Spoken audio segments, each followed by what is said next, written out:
Welcome to the Symposium Nutritional Sciences. The future is ours, held at the occasion of the retirement of Professor Frans Kok, with very exciting lectures, exciting pitches, and a debate on the core issues of nutritional sciences of today. I try to understand what causes type 2 diabetes, cardiovascular disease, and one topic is trying to understand whether we can look on the extremes.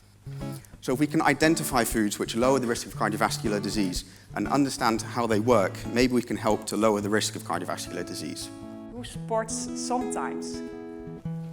Okay. And who sports like every day? Oh, good, good. And who sports twice a day? And I'm more excited than I've ever been in my long life in nutrition at this very moment, because I think we've got a bit of traction on an issue that could be really, really important. It's all about epigenetics. Epigenetics can be defined as changes in the genome that can affect gene expression without altering the DNA sequencing. So who says, yes, public-private partnerships are a great idea? And who says no? To make it simple, I'll say no, with some qualifications. Industry, of course, is not homogeneous. There's good guys and there's bad guys. And there are some really bad guys. And they are pushing their products and using every kind of deception and strategic way to change the public perception that they can. And part of the research community has gone along with that and taken that money.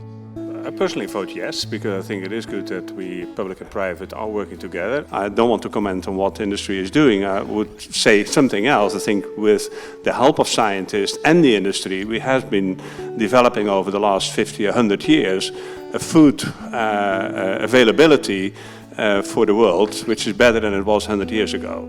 So what does my research harvest?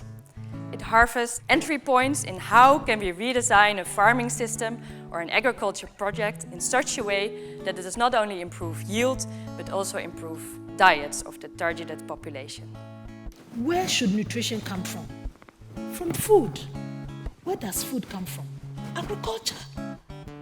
There shouldn't have been any argument about this at all. It's logical. It makes sense.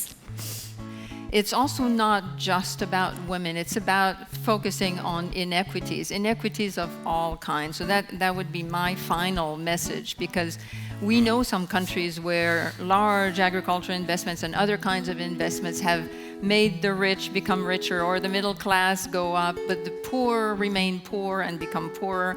And there are not many countries like Brazil who have had a specific program Fomecero aimed at reducing inequities, and we did that so beautifully.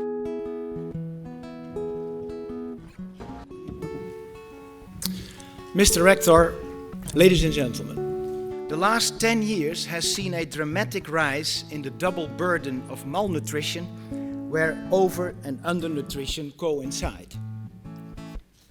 Our research goal is to provide scientific evidence that nutrition interventions do work. I was very privileged to have met so many interesting people in my career, and I'm very pleased to see many here today. I look back with satisfaction and harbor many good memories.